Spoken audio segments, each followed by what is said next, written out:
So in this section, we're going to discuss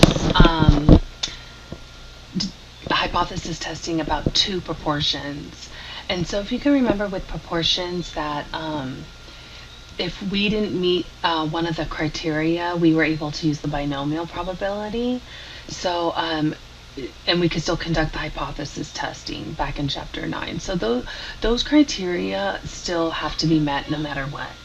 So the couple of things that we needed were the standard deviation and the z-score if we wanted to do like classical approach.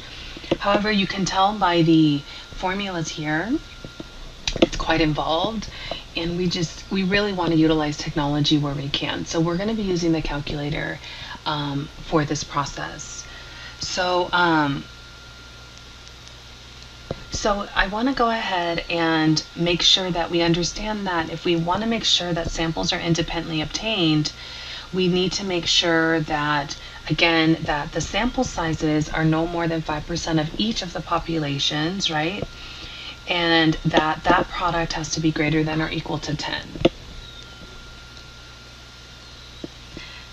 So we're going to go ahead and do the same process as usual, and you'll notice that no matter which chapter we're in, 9 through 13, the hypothesis testing that we're doing will be the same 5 steps. You're always going to identify your hypothesis, you're going to determine and draw a figure and determine your alpha, and then get a p-value either from one of the tests on your calculator menu, and then interpret in terms of the claim. So in here, when you're doing a hypothesis test about two proportions, then you're going to use in the calculator, going to stat and test, you're going to go to 2 prop z test. So prior in chapter 9 we were using 1 prop z test, but now that we have 2 proportions we're comparing, we're going to go ahead and use number 6. So let's go ahead and just go right into it. It says an economist believes the percentage of urban households with internet access is greater than the percentage of rural households with internet access. The economist obtains a random sample of 800 urban households, finds that 338 of them have internet access. The economist obtains a random sample of 750 rural households and finds that the 292 of them have internet access. Test the economists claim at the 5% level of significance. So I think the first thing we need to realize is that we have, 2 types of households that we're comparing. I think when we need to identify the scenario, it's either going to be a mean or proportion. So they gave us no mean or standard deviation, and therefore we automatically assume it's a proportion. It's a proportion, and we say no mean given, right? And so we can go ahead and identify some of those preliminaries now. It didn't tell us anything about the populations, so now we have to make sure those 2 criteria are met for each sample. So we're actually doing like 2 criteria for each criteria, right? So the first sample, I'm going to go ahead and use urban households as n sub u, and that sample size was given as 800, and that has to be no more than 5% of all urban households. So it seems like there's no country, so I would assume it's urban households worldwide, and I think 800 households is a lot less than all urban households worldwide. So I think that's okay. The second one would be the rural household, so I'm going to go ahead and put n sub r, and that sample size was 750, and we have to make sure that was 5%, no more than 5% of all rural households. And so I think we can go ahead and say that's the case here worldwide. So that goes ahead and implies that our sampling is independent, and so we'll check mark that. The second one would be making sure that that NP times 1 minus P is greater than or equal to 10. So we're going to have to identify for each sample. So our N sub U is 800, and then our P hat for the urban households was the 338 that had internet access out of the 800 that were sampled. So we'll have 338 out of 800.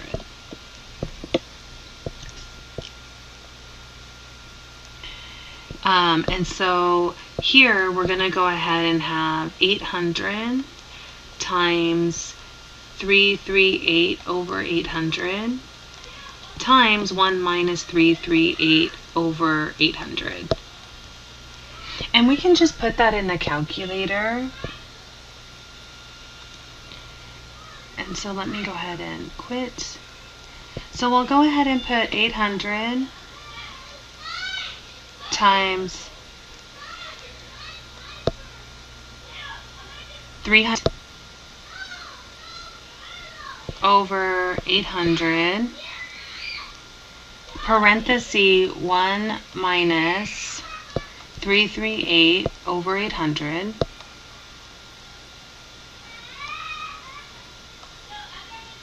and we can see that that product is 195.195. And that's definitely greater than or equal to 10. Okay, so now let's do the rural households. So the rural households, so N sub R, that sample size was 750, and P hat would be the 292 of them out of the 750 that have internet access. Okay, so we can just go ahead and set this up as 750 times 292 over 750 times 1 minus 292. And I would just put this in the calculator. You know me. So I would put 750 times 292 out of 750, and then times 1 minus 292 out of 750. And that is 178.31. So 178.31, and that's greater than or equal to 10. So it looks like we're covered with independent samples, and it looks like we're covered with populations approximately normal. So we're covered with both samples. So you can see it's double work when they don't give us that information already. Like, we have to check that criteria, and it does take a little time, but at least now we know and our conclusion will be valid. So now let's go ahead and do our hypothesis test. And the most important part of the hypothesis test, recall, is identifying the scenario. So they didn't give us a mean or standard deviation, then it's a proportion. The next step is how many proportions. Now we have 2. Okay, so 1i, let's go ahead and set it up. We're dealing with proportions here, so make sure you use the correct parameter. So P would be, we either have urban or rural, so P sub U, P sub R. Status quo is the null.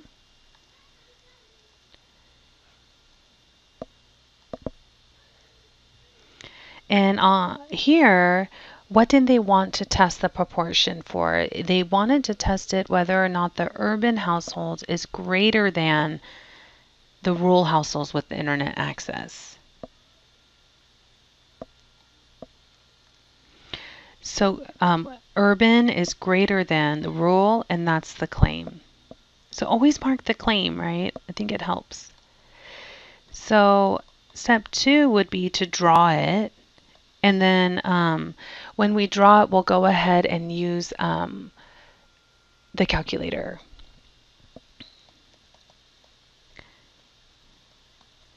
And then I'll leave a little room. And then step 3 would be determining the alpha. And so they gave us the alpha to be 0.05.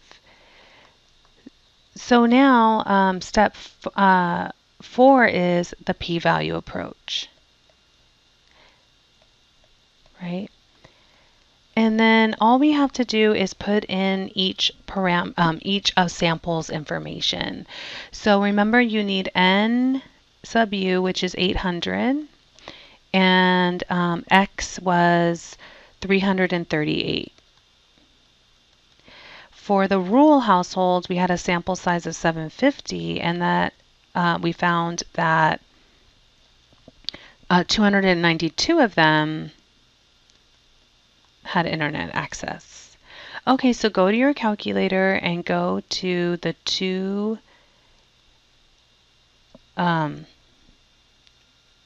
here, stat test, the 2 prop Z test.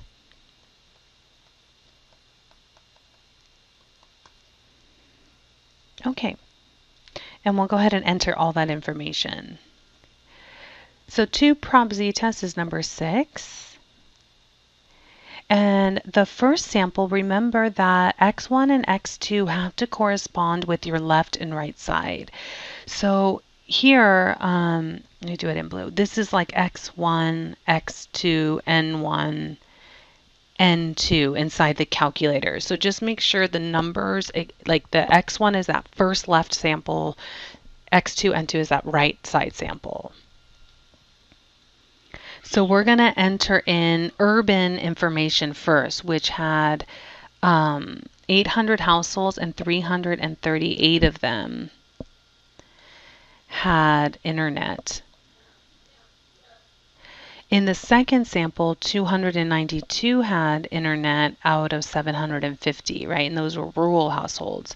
And we assumed that the urban households was greater than, right? That proportion was greater. And then I'll go ahead and draw it. And you can see it's going to make that nice normal curve, and it's going to shade to the right. And that's a pretty big p-value. So let me go ahead and drag it right here. Okay, so we can see from here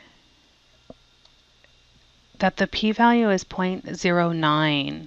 So when I compare the p-value, which is 0.092, compare it with the alpha of 0.05, I would see that the alpha is over here. This is the alpha. And so the probability is the probability of selecting 2 more samples of each population and getting the same results is higher than making a type 1 error. And therefore, there's not enough evidence to support the claim because there's not enough evidence to show change, right? So therefore, we do not reject the null here. So if you do not reject the null, that means you're keeping the null and you're rejecting the alternative hypothesis. Because the alternative hypothesis was the claim, is there enough evidence to support the claim? And the answer is, well, no. So therefore, now we can move on to step 5 and interpret. So we would say something like, if I could just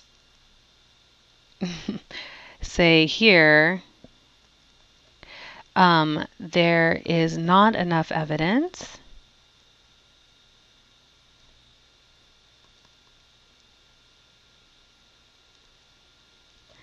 to support the economist's claim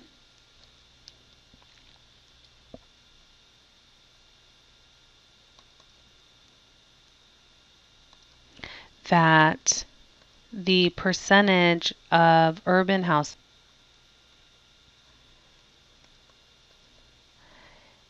with internet in rural households.